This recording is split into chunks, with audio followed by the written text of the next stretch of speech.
सुप्रभात बच्चों, हिंदी विषय के अंतर्गत आज हम सीखने जा रहे हैं पूरक पठन 7 खुला आकाश, जिसके रचनाकार हैं कुंवर नारायण जी।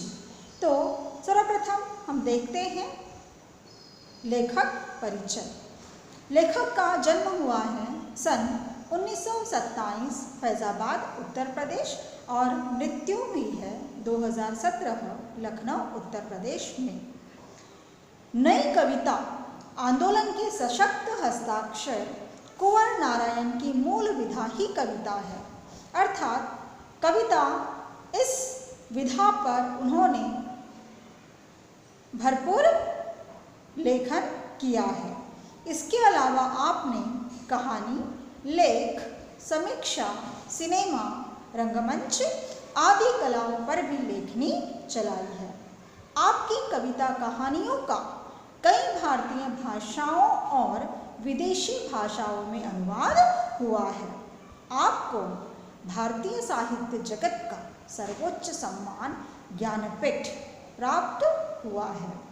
आपकी प्रमुख कृतियां हैं चक्रव्यूह, तीसरा सप्तक, परिवेश, हम तुम, आत्मजयी, कोई दूसरा नहीं, इन दिनों आदि। इसके पहले कि हम पूरक पठन की ओर बढ़ें, जानते हैं इस पूरक पठन के बारे में विशिष्ट जानकारी। प्रस्तुत डायरी विधा में कुंवर नारायण जी ने जीवन के संघर्ष, साहित्य, आत्मचिंतन, जीवन क्रम आदि पर अपने विचार स्पष्ट किए हैं। तो बच्चों, यह जो पूरक पठन हम पढ़ने जा रहे हैं, इसकी विधा समझ में आई? कौन सा विधा प्रकार है यह एक डायरी विधा है। डायरी अर्थात दैनिकी, दिनचर्या पत्रिका या दैनिक विवरण लिखने वाली पुस्तिका आदि के रूप में हम जिसे जानते हैं, यह एक डायरी विधा के रूप में हमारे सामने आई है। अर्थात लेखक ने अपनी डायरी में जो महत्वपूर्ण अंश दर्ज किए, लिखे, वही अंश प्रस्तुत पूरक पठन के माध्यम से हमारे सामने है। तो इस डायरी के अंश में किन किन मुद्दों पर लेखक ने लेखन किया है? जीवन का संघर्ष, साहित्य, आत्मचिंतन, जीवन क्रम आदि विषयों पर उन्होंने अपनी लेखनी, अपनी कलम चलाई है। इस पाठ में आपका मानना है कि हमें दूसरों से वाद विवाद न करके स्वयं से संवाद करना चाहिए। तो प्रस्तुत डायरी विधा के माध्यम से लेखक ने अत्यंत महत्वपूर्ण बातों को, अंशों को हमारे सामने रखने का प्रयास किया है। तो बच्चों, बढ़ते हैं हमारे पूरक पठन 7 खुला आकाश इस डायरी विधा की ओर। तो इस डायरी विधा के अंतर्गत पहला डायरी का अंश है अंदर की दुनिया, जो लिखा गया है 10 मार्च 1998 को।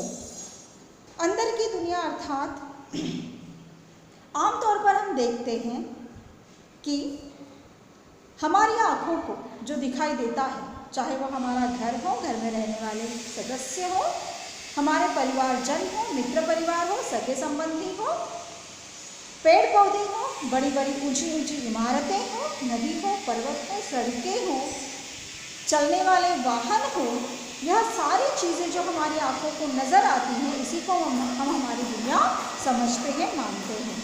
लेकिन वास्तविक रूप में अगर देखा जाए तो यह दुनिया जो हमारी आंखों से दिखाई देती है, हमारी खुली आंखें जो इस बाहरी दुनिया को देखती हैं, इसी बाहरी दुनिया को वह अपना सर्वस्व मान लेती है। लेकिन अगर हम अपने मन के अंदर झांक कर देखें तो हम देखेंगे कि इस बाहरी दुनिया, इस बाहर खुली आंखों से दिखाई देने वाले विश्व के अलावा भी एक अलग दुनिया है, एक अलग विश्व है, एक अलग संसार है, जो हमारे मन के अंदर छिपा हुआ होता है।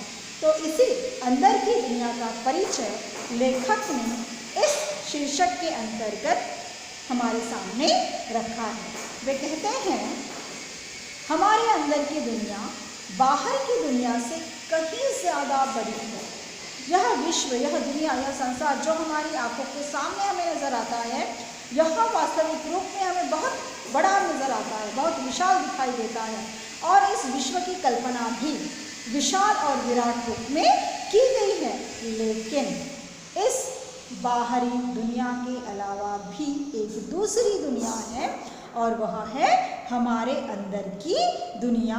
और यह अंदर की दुनिया भले ही यह हमें आँखों से नज़र नहीं आती, आँखों से दिखाई नहीं देती, लेकिन वास्तविक रूप में यह अदृश्य दुनिया, यह अदृश्य संसार इस बाहरी दुनिया से कई गुना विशाल है, विराट है, बड़ा है।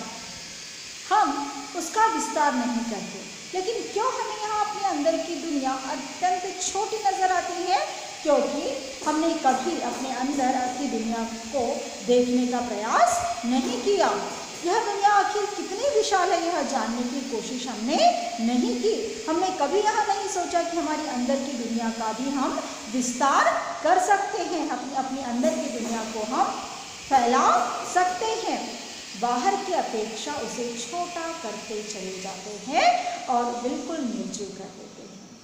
और हमारे यहाँ जो अंदर की दुनिया है, वास्तविक रूप में हमारी आँखों से दिखाई देने वाली इस दुनिया से यह कई गुना विशाल है, बड़ी है। और इसीलिए हमें क्या करना चाहिए? अपना आत्मचिंतन करना चाहिए, खुद के बारे में सोचना चाहिए, अपने इस कल्पना शक्ति को